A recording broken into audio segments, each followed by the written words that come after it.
Do you think it tastes different today? Mila, my mother-in-law, asked with a sly grin.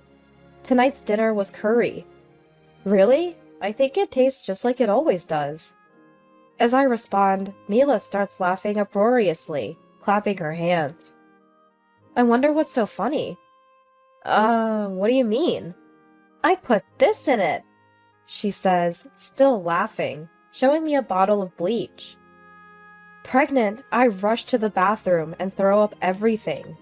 Why would you do such a thing? I wanted you to have a miscarriage. Someone who can't even properly do housework shouldn't be raising children. That's just too cruel. How would she take responsibility if something happened to the child? Even when I tell my husband that she put bleach in the curry, he doesn't listen, saying, Mom would never do something like that.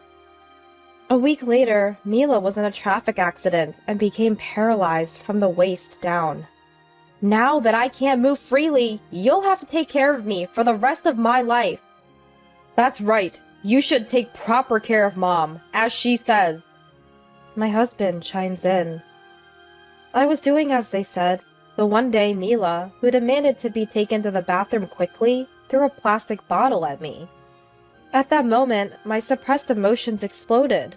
What? Go to the toilet by yourself. What's with that attitude? You're his wife. You should take care of me. Does she really think it's my duty just because I'm her son's wife?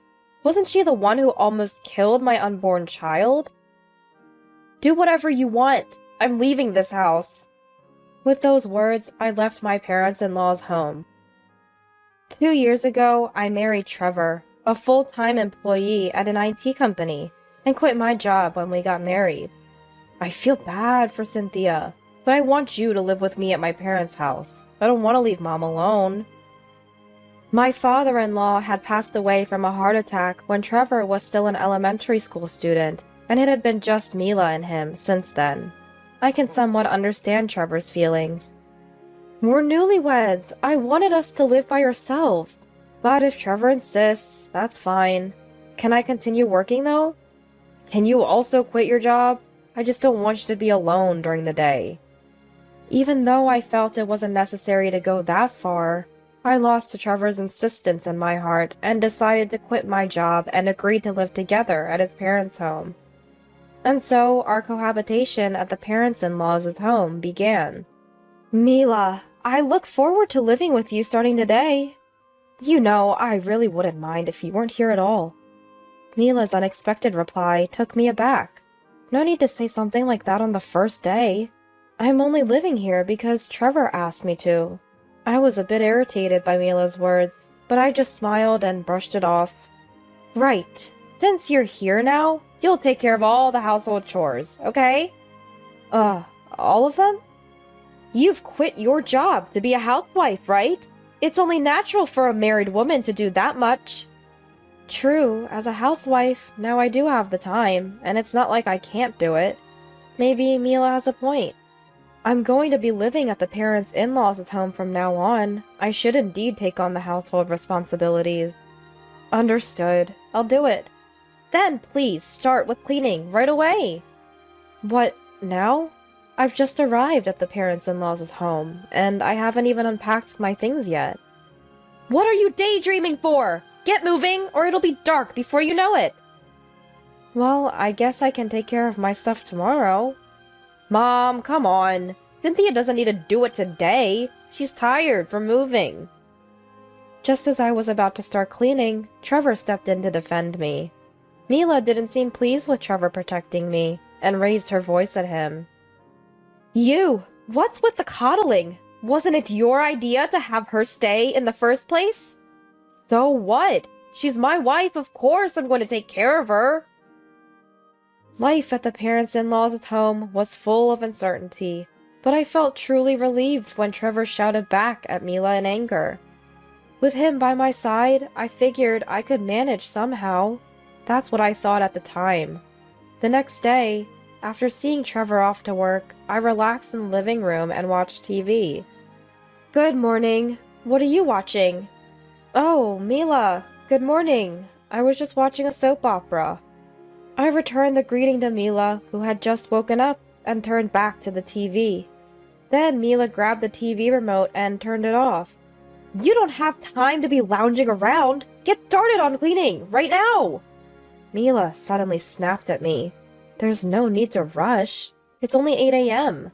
I have plenty of time to finish everything by noon. Mila, there's no need to rush. It's still 8 a.m. Still? It's already 8 a.m. You don't have time to dawdle. Once cleaning is done, there's laundry, dinner prep, and shopping to do. Yes, I understand. Reluctantly, I started cleaning as Mila commanded. Just when it was getting good, too. I couldn't concentrate on cleaning because I was too caught up thinking about the soap opera. Did you finish cleaning? What about the toilet and shower room? Make sure the windows are clean, too. Mila kept yelling at me while I was cleaning. I wonder why she's in such a hurry. She turned off the soap opera I was watching, so give me a break. Mila, I'm done. Too slow. Far too slow. How could Trevor marry such a dimwit? Even after we finished cleaning, Mila wouldn't stop with the sarcastic comments directed at me. If you have that much to say, do it yourself. That's what I was secretly wishing. I'm sorry for taking so long. Exactly. That's why I never wanted to live with such a useless woman. Whether I did the laundry, cleaned, or cooked, she seemed to always have something to complain about. Mila's mood never improved, continuing to throw cruel words at me one after another. The harassment went on every day from then on. Living like this every day is just too much.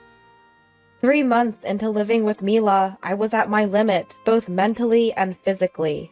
Around that time, I was newly pregnant with Trevor's child, and the morning sickness was so bad, there were days I could hardly move. Hey, my morning sickness is really bad, and there are days I can't move. Mila won't listen when I talk about it. Could you maybe talk to her for me? No way, it's your issue. You should tell her. It won't make a difference if I say anything. One day after Trevor came back from work, I sought his counsel, but he just laughed it off as if it had nothing to do with him and didn't listen at all. What was all that about yelling at Mila, saying he cared about me? Was it all just for show? I felt like I had no allies in this house, and day by day, my mood only got worse. Really, such a useless woman. It's a wonder you got married at all. Trevor really has no eye for people. Mila would snidely say to me daily, but I no longer cared. I stopped feeling irritated by Mila's words and spent my days expressionless. A month later, on that day, Trevor was out at a company party, so it was just Mila and me for dinner. As usual, I prepared dinner and laid out the evening meal on the table. Curry tonight, huh? Even you can mess up curry. Mila, as usual, commented sarcastically while looking at the curry before her. She complained, but ate everything without leftovers, so by now, I thought nothing of it. Well, shall we eat then? We began our meal, but Mila then asked me to bring her some water, so I stood up from my seat. After giving Mila the water, I returned to my seat and took a bite of the curry. Don't you think something's different than usual? Mila asked me with a nasty smile. Different? It's just normal, isn't it?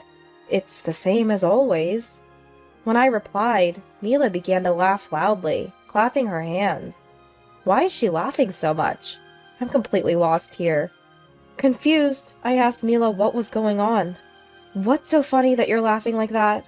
You're really oblivious, aren't you? Didn't you notice it even as you ate? I put this in. Can't believe you didn't notice. Did you like it that much? Mila laughed, showing me a container with bleach. I couldn't believe I had ingested something like that. But there was no change in taste or smell. Maybe the curry scent covered it up. I was filled with regret that I hadn't realized the bleach had been added to my food. No, this isn't the time to regret. I need to get what I ate out of my system, and fast. Remembering the little one in my belly, I rushed to the bathroom in a panic. Really, such a silly girl. As I gagged and struggled to keep vomiting, Mila just kept clapping her hands and laughing. How can she be so cruel? I can never forgive her for doing this, knowing I'm pregnant? In that moment, I finally raised my voice at Mila.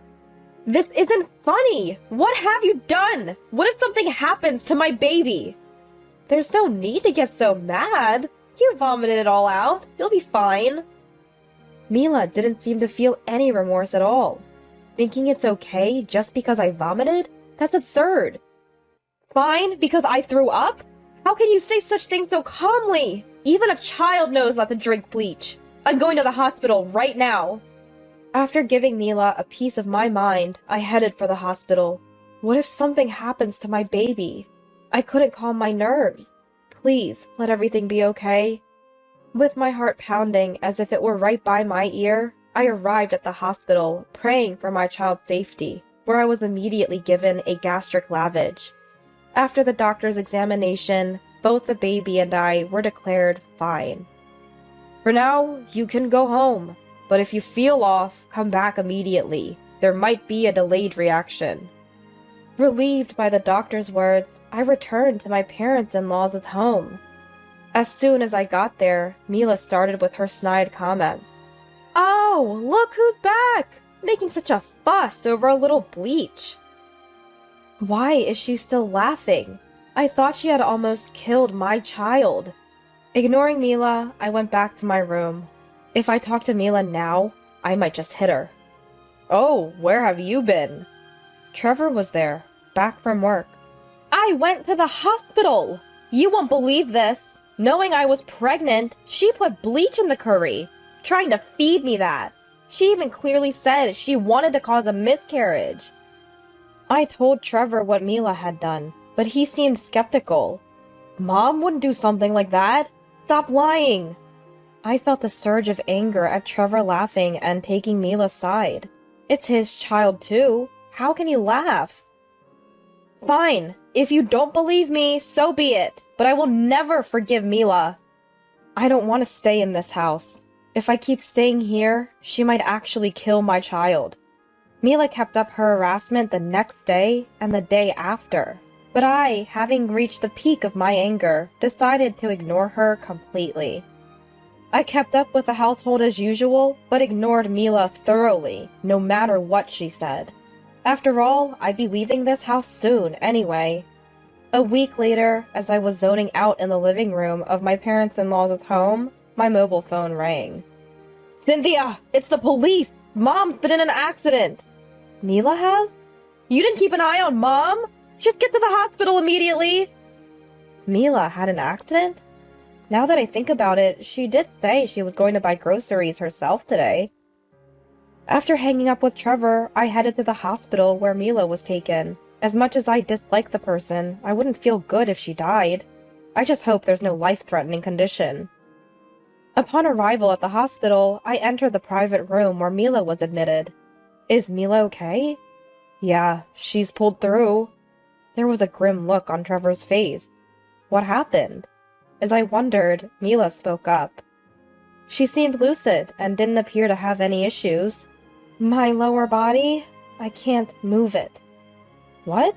Does that mean you can't walk anymore? That's right. So now you'll have to take care of me. For life. Due to the accident, Mila suffered spinal cord damage, resulting in lower body paralysis. Hearing Mila's declaration, Trevor also broke into tears, saying, Exactly! Why did you let Mom go shopping in the first place? You should have took care of her, just like she said.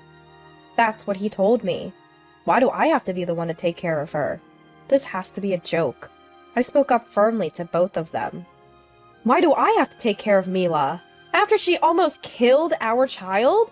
Fortunately, nothing happened, but what she did is attempted murder, you know. That may be true, but you're my wife. It's only natural for you to take care of Mom. Just because I'm his wife, I'm supposed to take care of Mila?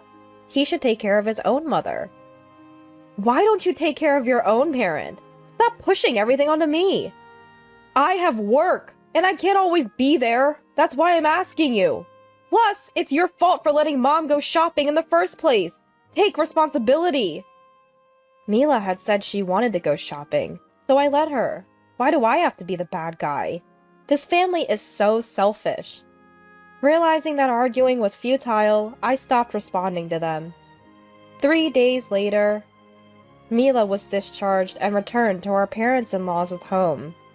After dropping Mila off at the parents-in-law's home from the hospital, Trevor immediately left for work.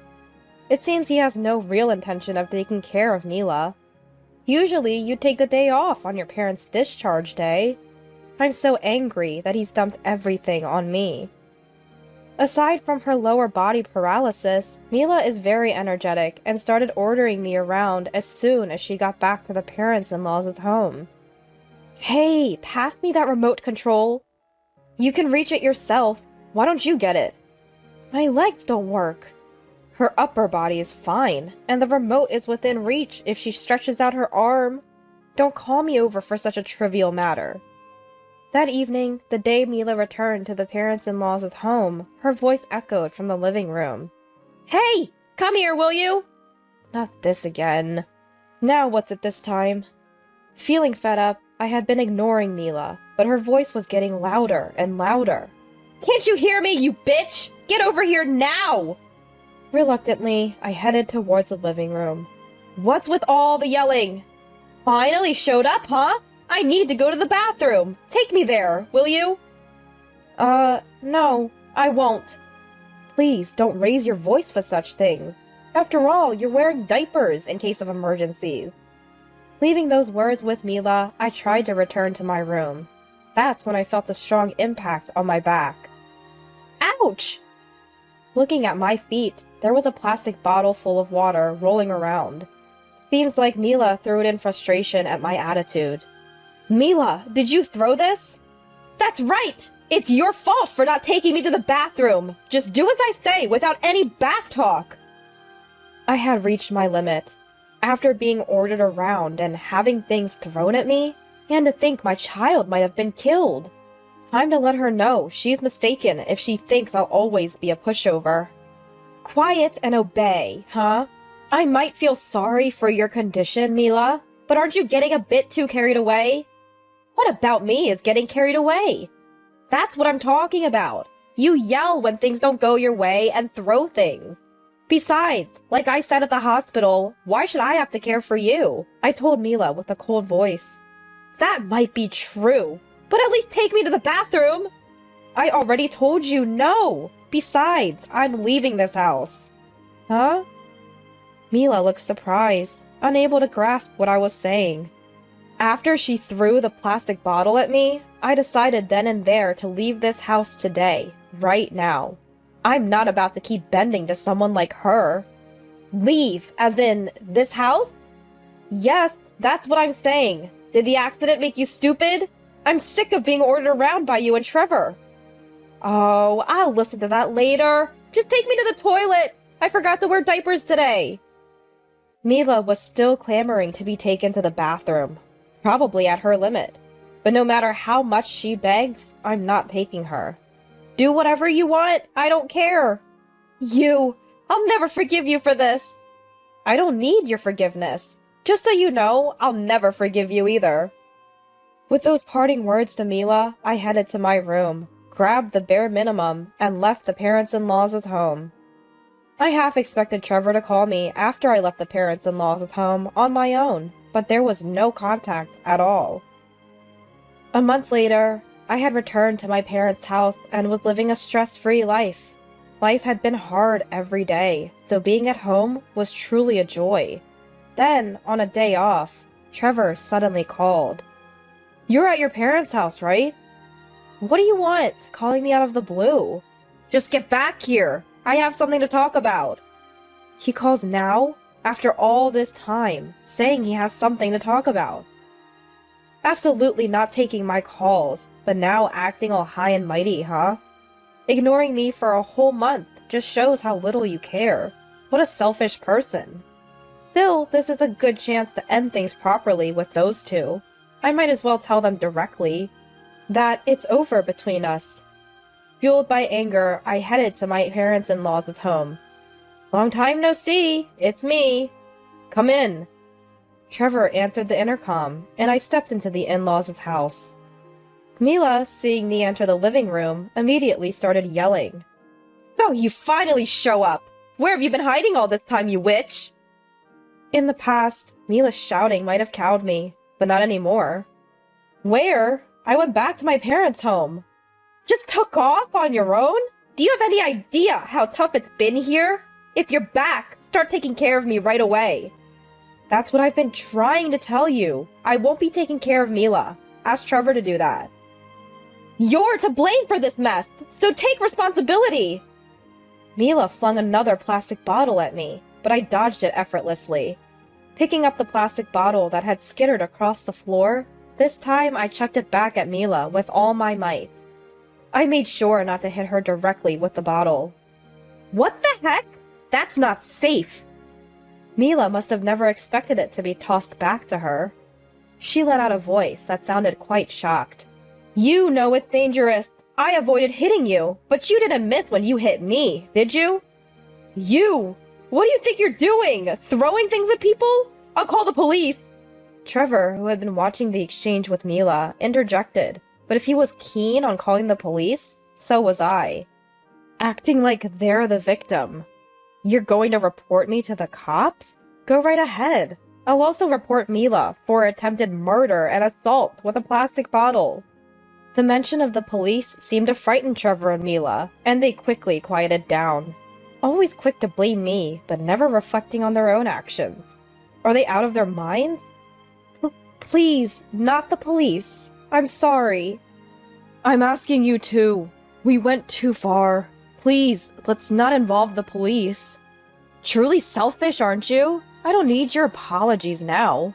Instead of calling the cops, let's end this relationship. Write this down. With that, I pulled the divorce papers out of my bag and thrust them at the two. Divorce? Isn't that a bit hasty? For me, it's been too long coming. Come on, Trevor, sign this now. But how will you live after the divorce? You'll struggle without me, won't you? No way. It's harder living with someone who won't take my side and does nothing, while Mila harasses me every day. I'm perfectly fine with getting a divorce. Once I made up my mind, nothing Trevor said could change my decision about the divorce. Trevor seemed to resign himself to this reality, watching how determined I was. His hands trembling, he signed and stamped the divorce papers. Mila, you saw clearly how Trevor signed the divorce papers, right? Now I'm a stranger to you both. Don't come asking me for any favors. If you dare to bother me about caregiving again, I won't hesitate to call the cops. With those words, I left my parents-in-law's house. Just before I exited, I caught a glimpse of Mila's face. Her ashen expression was priceless. A week later, I received a message from Trevor on WhatsApp. Drat, I'd forgotten to block him. Curious, despite myself, I opened WhatsApp. I'm really sorry for all the trouble Mom has caused. I regret not supporting you more, especially now that it's too late. Since the divorce, Mom's been even harsher, and it's taking a toll on me both mentally and physically. If you're willing, can we start over? I promise I'll be on your side this time. I had a sneaking suspicion this would happen, knowing Mila's character. Someone who believes they're the most important, she'd dictate to her own son without a shred of mercy. But what nonsense was he spouting now? Even if he said that, it was obvious he'd take Mila's side again. I had no intention of ever seeing their faces again, let alone reconciling. Annoyed by Trevor's message, I replied sharply. Don't be ridiculous. Just put her in a home, and don't ever contact me again. After sending the message, I blocked Trevor's WhatsApp. Of course, I blocked his calls too. With the child in my womb, a new chapter of my life was beginning.